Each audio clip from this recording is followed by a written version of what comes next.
नमस्कार, मैं हूँ wing commander doctor Santosh Sharma. आज हम बात करने वाले हैं राहु ग्रह के बारे में। ये जो सवाल लेके मैं आया हुआ हूँ कि राहु क्या है, राहु के शुभ फल क्या है, राहु के बुरे प्रभाव क्या हैं, कुंडली में कौन से घर में राहु अच्छे फल देते हैं, राहु के लिए कुंडली में कौन सा घर खराब है, हेसोनाइट या गोमेद का उपयोग कब करना चाहिए, नहीं करना चाहिए, कैसे करना चाहिए, राहु के लिए कौन सा रुद्राक्ष पहनना चाहिए या राहु के लिए कौन सी चक्र साधना करनी चाहिए, राहु के लिए कौन सा दिन अच्छा है और कौन सी देवी का संबंध राहु से है। ये 10 सवाल लेके आपके समक्ष प्रस्तुत हो रहा हूं। मैं हूं wing commander doctor Santosh Sharma, White Turtle spirituality Bangalore India से। हमारे चैनल में स्वागत है आपका। नमस्कार। आपने सब्सक्राइब नहीं किया है तो सब्सक्राइब करके बेल बटन का दबाना मत भूलिएगा। तो सबसे पहले सवाल हम लेते हैं कि ये राहु क्या है। राहु देखिए, जैसे कोई लोग कहते हैं ग्रह है, तो ग्रह का मतलब लोग समझते हैं कोई अस्तित्व होगा, फिजिकल प्रेजेंस होगा उसका। जैसे शुक्र ग्रह है, उसका फिजिकल एग्जिस्टेंस है।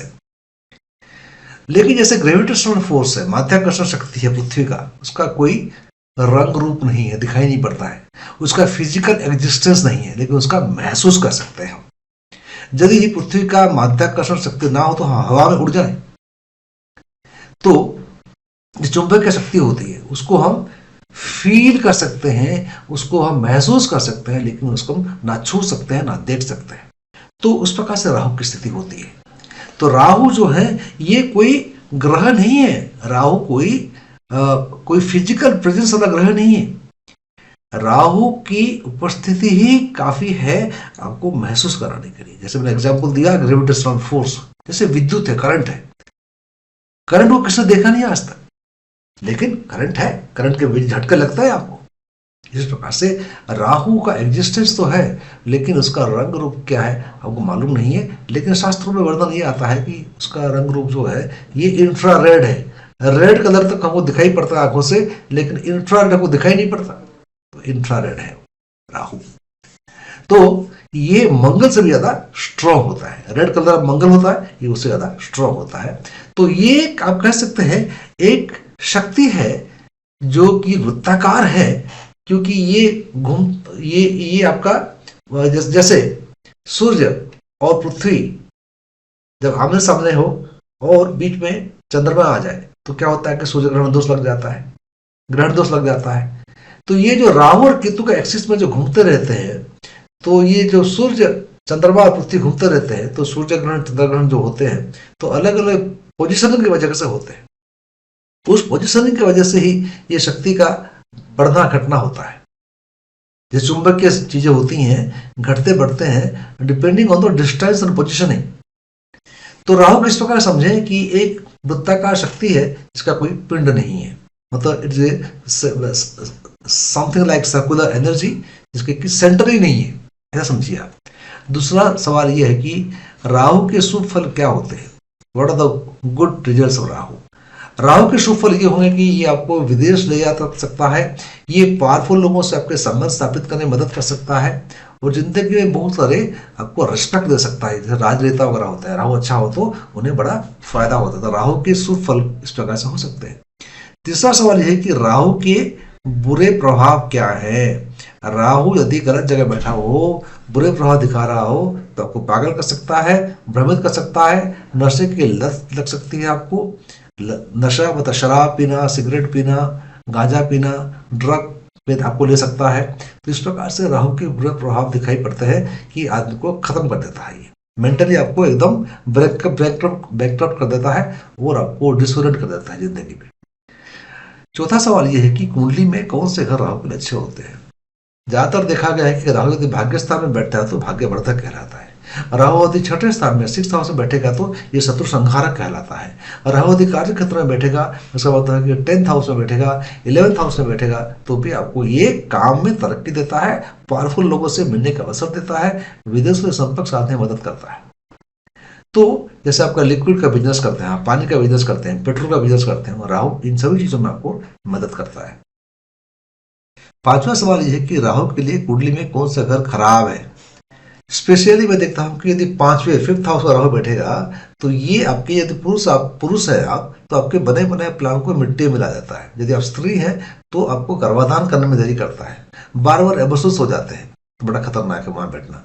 शादी वाले घर में यदि राहु बैठ जाए या उसकी दृष्टि शादी वाले घर में पड़ जाए तो भी अच्छा नहीं होता है। ये शादी को तोड़ने की कोशिश करता है, डिवोर्स तक हो सकता है, झगड़े कराता है घर में।